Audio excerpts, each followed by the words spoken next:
कहते हैं राजनीति का अर्थ होता है राज करने के लिए अपनाई जाने वाली नीति। और प्रदेश में भारतीय जनता पार्टी का कहना है कि 60+ का टारगेट लेकर चल रहे हैं, पूर्ण बहुमत हासिल करके ही रहेंगे। क्या कुछ नीति अपनाई है, क्या कुछ प्लानिंग है, क्या कुछ रणनीति लेकर भारतीय जनता पार्टी चल रही है?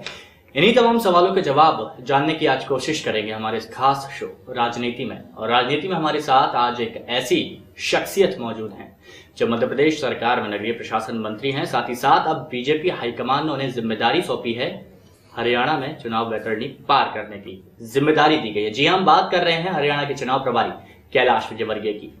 विजयवर्गीय जी, सबसे पहले स्वागत है आपका राजनीति में। धन्यवाद जी। इंदौर से सफर शुरू हुआ, मऊ से इस बार आप जीते, मध्य प्रदेश में हैट्रिक लगी और अब बड़ी जिम्मेदारी हरियाणा की।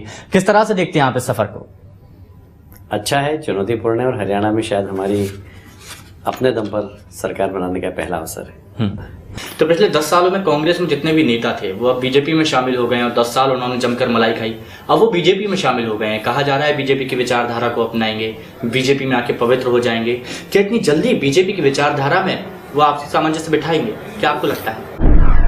अनुशासन की कार्रवाई होती है, निश्चित तौर पर आप अपेक्षा करते हैं, लेकिन मैं तो आपसे ये जानना चाह रहा हूँ 10 साल तक जिसकी विचारधारा नहीं बदली और जो कांग्रेस में रह के उसी पर कटाक्ष मारता था और अब वो बीजेपी में शामिल हो रहे हैं, तो बीजेपी से कैसे उनकी विचारधारा जुड़ेगी, ये मैं आपसे जानना चाह रहा हूँ। चला जी, एक सवाल यहाँ पर यह भी बनता है कि लोकसभा चुनावों में जिस तरह से जादू चला था मोदी मैजिक का, मध्य प्रदेश में 2 सीट सिर्फ कांग्रेस, राजस्थान में भी आपने हर जगह बीजेपी की लहर थी। अब वो मोदी मैजिक की जो बात की जा रही है, फिर उपचुनाव कई जगह पर हुए और उन उपचुनावों में देखा गया जो बीजेपी की जो सीट थी, चाहे वो गुजरात की बात की जाए, राजस्थान की बात की जाए, मध्य प्रदेश में से भी बात की जाए, तो कई जगह कांग्रेस के साथ चली थी वो सीटें। सब लोग कह रहे हैं कि 4 महीने में मोदी मैजिक खत्म हो गया। कैसा है? ब्रेक के बाद एक बार फिर से आप सभी का स्वागत है राजनीति में और आज हम चर्चा कर रहे हैं बीजेपी चुनाव प्रभारी कैलाश विजयवर्गीय जी से। कैलाश जी, सीएम प्रोजेक्ट बात की जा रही थी और आपका जो बयान आया था उसमें कहा था कि जब रिजल्ट आएंगे आधे घंटे में हम तय कर लेंगे, लेकिन बाकी जगहों पर जहां पर कांग्रेस सीएम प्रोजेक्ट नहीं करती है वहां पर तो आप कटाक्ष साधते हैं, वहां पर तो आप घेरे में ले लेते हैं, लेकिन यहाँ बीजेपी क्यों नहीं कर रही? देखिए, साधारणतः उन राज्यों में हम करते हैं जहां पर मुख्यमंत्री के उम्मीदवार की हैसियत से हमने पहले लोगों को खड़ा किया, लगाया, वहाँ कर देते हैं। हरियाणा में कभी मुख्यमंत्री हमारा बना नहीं और इसलिए हमने कभी मुख्यमंत्री कोई प्रोजेक्ट नहीं किया कभी। और हम रिश्तेदारों को टिकट देने की जो बात की जा रही थी कि कई नेताओं के रिश्तेदारों को टिकट मिल रहे हैं, इस बारे में नरेंद्र मोदी जी ने पहले साफ कह दिया था कि सभी सांसद ध्यान से सुन लें, रिश्तेदारों के लिए टिकट नहीं मांगी और अपने यहाँ की सभी सीटें जिताएं। उन्होंने बैठक लेकर एक बार कह दिया था, चुनाव समिति में उन्होंने इस बात को दोहराया। मुझे नहीं लगता है कि पार्टी अपने निर्णय से बदलेगी। कैलाश जी, आप इस बात पर इतने पुरजोर तरीके से कह रहे हैं कि आपको नहीं लगता पार्टी इस निर्णय से बदलेगी, लेकिन कुछ समय पहले की एक बात याद आती है, मध्य प्रदेश में ही जब ऐसा किया जा रहा था तो आपकी तरफ से या फिर मीडिया में जिस तरह से सुर्खियां आई थी, आकाश विजयवर्गीय जो आपके बेटे उनको लेकर टिकट की काफी जो राजमाइश की जा रही थी कि कहीं ना कहीं उनको टिकट दिया जाए, इस पर क्या कहना चाहेंगे आप? ऐसा कुछ मीडिया के ऊपर थी या फिर सच में आप चाहते थे वो आ गया? मुझे लगता है कि मुझे आराम करना चाहिए और उसे आगे बढ़ा देना चाहिए, ऐसा मैंने अपने मन की भावना ट्वीट की थी। लेकिन उसमें कहीं ना कहीं एक संदेश भी तो छुपा था। नहीं, मैंने तो ये कहा था कि मैं अपने आप को विड्रा करते हुए उसको आगे बढ़ाना चाहिए। बहुत बहुत शुक्रिया कैलाश विजयवर्गीय जी हमारे साथ राजनीति में चर्चा करने के लिए, तमाम मुद्दों पर अपनी बेबाकी राय देने के लिए। तो निश्चित तौर पर जिस पर जिम्मेदारी आज सौंपी गई है चुनावी वैतरणी पार करने की और चुनावी लिए पार लगाने की हरियाणा प्रदेश में, कैलाश विजयवर्गीय जी चुनाव प्रभारी पूरी तरह से तैयार हैं जिम्मेदारी को निभाने के लिए, हर मुकाबले का सामना करने के लिए पूरी तरह से यहाँ पर तैयार नजर आ रहे हैं। तो राजनीति में मेरे साथ फिलहाल इतना ही। नमस्कार।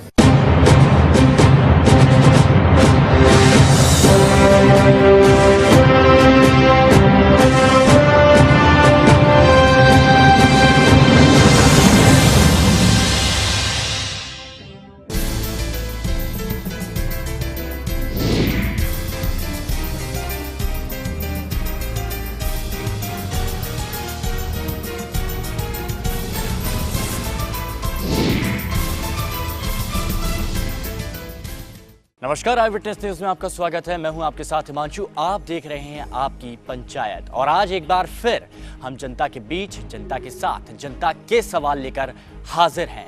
तमाम सवालों के जवाब यहां पर लिए जाएंगे। जैसा कि सभी लोग जानते हैं कि विधानसभा चुनावों की शुरुआत होने ही वाली है और हर कोई सियासी दल पूरी तरह से तैयार है। ऐसे में इनेलो पार्टी ने क्या कुछ तैयारी की हुई है, क्या कुछ एजेंडे हैं, क्या कुछ नीति हैं जो जनता के बीच लेकर जाएंगे और जनता उन पर भरोसा जताएगी। इन्हीं तमाम सवालों का जवाब लेने के लिए आज हमारे साथ यहाँ पर मौजूद हैं इनेलो के दिग्गज नेता, साथ ही साथ ऐलनाबाद से विधायक अभय चौटाला जी। सबसे पहले अभय जी, आपका बहुत बहुत स्वागत है आपकी पंचायत में। बहुत धन्यवाद आपका। आपकी पंचायत की कार्रवाई शुरू करने से पहले यहाँ पर हमारे साथ जो पंच मौजूद हैं उनसे सबसे पहले मैं आज्ञा लेना चाहूंगा, अनुमति लेना चाहूंगा, क्या सवालों का सिलसिला शुरू किया जाए? हाँ, शुरू। सबसे पहले अभय जी, मैं आपसे यही सवाल जानना चाहता हूं कि जिस तरह से लोकसभा में इनेलो का प्रदर्शन काफी अच्छा देखा गया, लोकसभा में देखा गया एक आंधी चल रही थी, उसके बाद इनेलो ने काफी अच्छा प्रदर्शन किया, लेकिन कहा जाता है कि विधानसभा चुनावों के मुद्दे थोड़े से अलग रहते हैं। किस तरह की आपकी तैयारी है विधानसभा चुनावों को लेकर, सबसे पहले यही जानना चाहूंगा। थोड़ा सा अलग मुद्दा नहीं होता विधानसभा में। विधानसभा के चुनाव में और लोकसभा के चुनाव में एक बहुत बड़ा अंतर और फासला है। लोकसभा का जो चुनाव था वो देश के प्रधानमंत्री के पद के लिए था और पद के दो उम्मीदवार थे। कांग्रेस की तरफ से राहुल गांधी थे और भारतीय जनता पार्टी की तरफ से मोदी जी उम्मीदवार थे। एक सवाल मैं और आपसे करना चाहूंगा, जिस तरह से कांग्रेस दावे करती है कि काफी विकास किया गया है 10 सालों में, नंबर 1 हरियाणा के दावे किए जाते हैं, आपको क्या लगता है 10 साल में आखिर कितना विकसित हुआ है प्रदेश? और साथ ही साथ ये भी जानना चाहूंगा कि अगर इस विधानसभा क्षेत्र की बात की जाए, ऐलनाबाद की बात की जाए, तो कितना विकास किया है? क्या वो दावे जो सब जगह किए जाते हैं, तमाम न्यूज चैनलों में करते हैं और मीडिया के सामने आते हैं या फिर जनसभाएं करते हैं, क्या उन दावों में कुछ भी सच्चाई है? इन दावों की पोल तो ये मुख्यमंत्री स्वयं खोल देते हैं बेचारे। इनको इस बात का ज्ञान नहीं है शायद कि मैं अपनी ऐड में क्या दिखा रहा हूँ और अपनी जबान से क्या कह रहा हूँ। किस तरह? अबे जी, आप कह रहे हैं कि 10 का आंकड़ा, दहाई का आंकड़ा पार नहीं कर पाएंगे, लेकिन जब कई बार बीजेपी के स्पोक पर्सन या फिर कांग्रेस के किन्हीं नेताओं का इंटरव्यू होता है, जब मीडिया के सामने आते हैं, कांग्रेस वाले अपना विरोधी बीजेपी को मानते हैं, बीजेपी वाले अपने विरोधी कांग्रेस को मानते हैं, इनेलो का नाम कोई नहीं लेता। इस बारे में आप क्या कहना चाहेंगे? दोनों बिल्कुल ठीक कहते हैं। झगड़ा उन दोनों में इस बात का है कि नंबर 2 पे कौन है, नंबर 3 पे कौन जाए। वो इस लड़ाई में है बेचारे। ये आपके हिसाब से चर्चा का विषय नहीं होना चाहिए? हाँ, नहीं, बिल्कुल नहीं। ये तो ये कह करके लोगों में बिना मतलब एक गुमराह करने वाली बात करनी नहीं चाहिए। सुगबुगाहट तो ये भी आ रही है कि कांग्रेस को रोकने के लिए बीजेपी इनेलो के साथ हो जाएगी, इनेलो बीजेपी में गठबंधन हो जाएगा। एक नई बात जो निकलकर सामने आ रही है कि कांग्रेस को रोकना है। कांग्रेस तो रुकी रुकाई है बेचारी। कांग्रेस कहाँ बढ़ रही है मुझे? अगर ऐसे कुछ कांग्रेस में भगदड़ मची हुई है। कांग्रेस की हालत ऐसी है, एक आजकल टीवी पे ऐड चलती है, वो आपने देखी कि नहीं देखी, गुलाबी गैंग के नाम से। अब कांग्रेस नहीं है, अब ये गुलाबी गैंग बन गई। पर जनता लगातार जुड़ी है। सवाल करना जी। सिरसा की अनाज मंडी सबसे ज्यादा रेवेन्यू देती है, सबसे ज्यादा अन्न भंडारण यहाँ से होता है और यहाँ का पैसा लगता है दूसरे जिलों में जाकर के। यहाँ कोई बड़ी इंडस्ट्री नहीं है, यहाँ कोई बड़ा एजुकेशन का इंस्टीट्यूट नहीं है, कोई ऐसा व्यावसायिक कॉलेज नहीं है जिसमें पढ़ के बच्चे अपना रोजगार भी स्थापित कर सकें। क्या इंडियन नेशनल लोकदल चुनाव के बाद, जीतने के बाद, सरकार बनने के बाद इस पर कोई काम करेगी? बड़ा सवाल यहाँ पर किया गया है। बिल्कुल ठीक बात है विकास को लेकर कि जहाँ अनाज मंडी का जो रेवेन्यू है आज वो हम सबसे ज्यादा देते हैं। हमारा पैसा दूसरे जिलों में जाकर के खर्च होता है और पर्टिकुलर इस 10 साल में हमारा ये पैसा रोहतक में ले जाकर के खर्च किया गया जी। तो जनता से जुड़े हुए तमाम सवालों के जवाब यहाँ पर मिले हैं, जनता की समस्याओं का समाधान हुआ है और आश्वस्त किया गया है कि जनता की तमाम जो समस्या 10 सालों से बनी हुई है उन तमाम समस्याओं का समाधान होगा।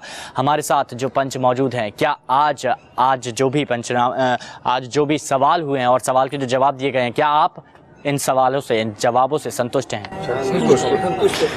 तो निश्चित तौर पर आपकी पंचायत में आज के लिए मेरे साथ इतना ही। नमस्कार। बहुत धन्यवाद आपका।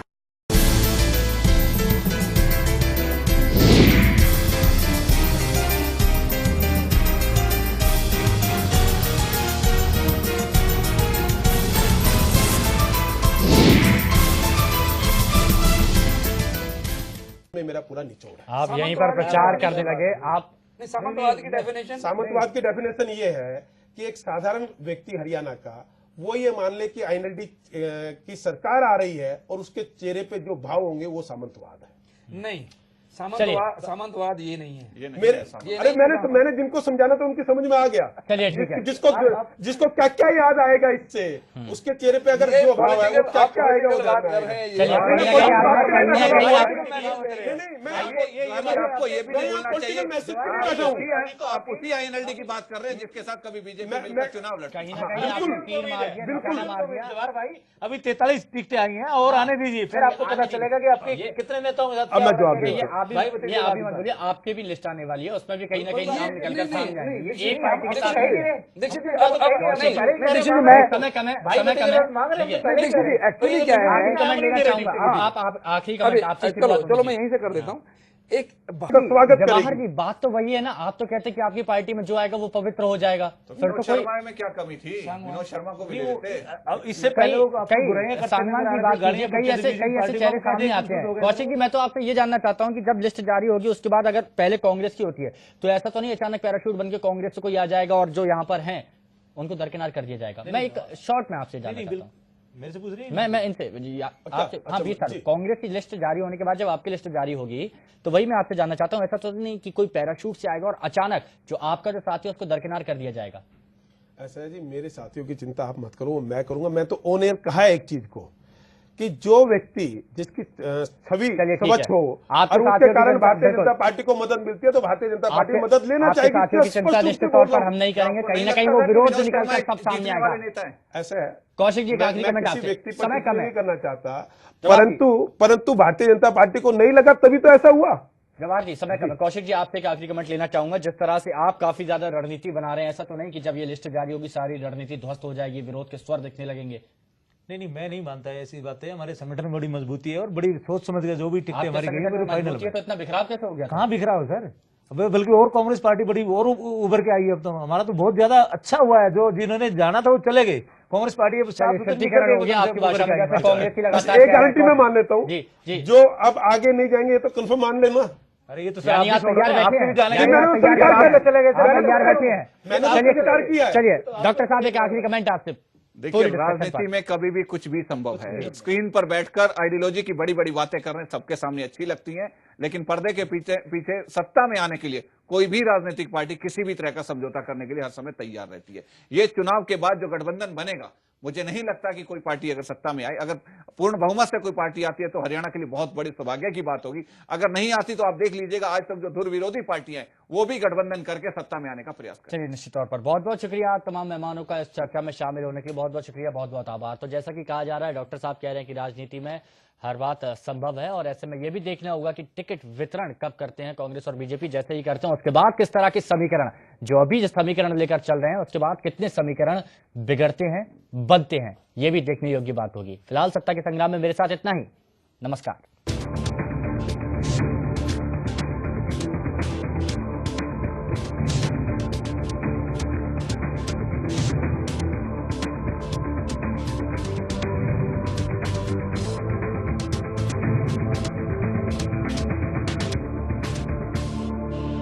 पांच सालों के कार्यकाल का लेखा जोखा लेकर पूरी तरह से तैयार है। ऐसे में आई विटनेस न्यूज आपको करा रहा है हर हल्के से रूबरू, साथ ही जनता के मिजाज और रुझान को जानने की भी कोशिश की जा रही है। इसी कड़ी में आज हम आपको ले चलते हैं बड़ौदा विधानसभा क्षेत्र। विधानसभा क्षेत्र के राजनीतिक समीकरणों पर चर्चा करने के लिए हमारे साथ स्टूडियो में मौजूद हैं वरिष्ठ पत्रकार डॉक्टर थानेश्वर शर्मा जी। डॉक्टर जी, सबसे पहले आपका बहुत बहुत शुक्रिया। और आप दोनों यहाँ अगर बात करें चर्चा को आगे बढ़ाने से पहले बड़ौदा विधानसभा क्षेत्र पर नजर डाल लेते हैं कि क्या कुछ कहता है यहाँ का राजनीतिक समीकरण। बीजेपी के प्रदेश चुनाव प्रभारी कैलाश विजयवर्गीय का बयान, चुनाव में दिखेगा बॉलीवुड का तड़का। हेमा मालिनी, धर्मेंद्र, युवराज समेत कई हस्तियां संभालेंगी चुनाव प्रचार की कमान। सांसद दुष्यंत चौटाला ने प्रचार अभियान के दौरान कांग्रेस को जमकर कोसा, सीएम भूपेंद्र सिंह हुड्डा को बताया घोषणा मंत्री। दिल्ली में कांग्रेस प्रदेश अध्यक्ष अशोक तंवर का बयान, कहा टिकट में महिलाओं को मिलेगा सम्मान।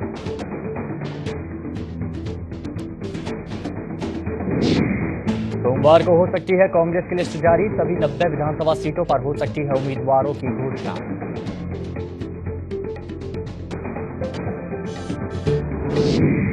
और अनिल विज ने सीएम हुड्डा के सीएलयू आरोपियों को टिकट देने का बयान तो बताया गलत, कहा सीएलयू आरोपियों को नहीं मिले टिकट।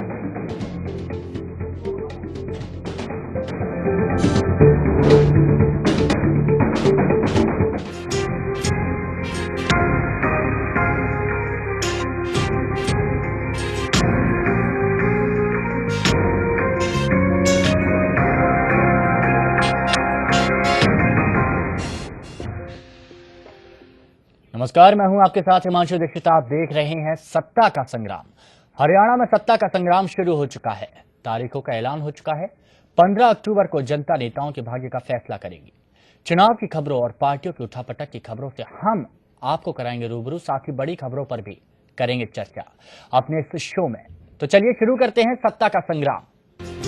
प्रदेश में चुनावी बिगुल बज चुका है। सभी राजनीतिक पार्टियां चुनाव में महिलाओं को तरजीह देने की बात करती हैं, लेकिन जब टिकट देने की बारी आती है तो महिलाओं को सिर्फ और सिर्फ निराशा ही हाथ लगती है।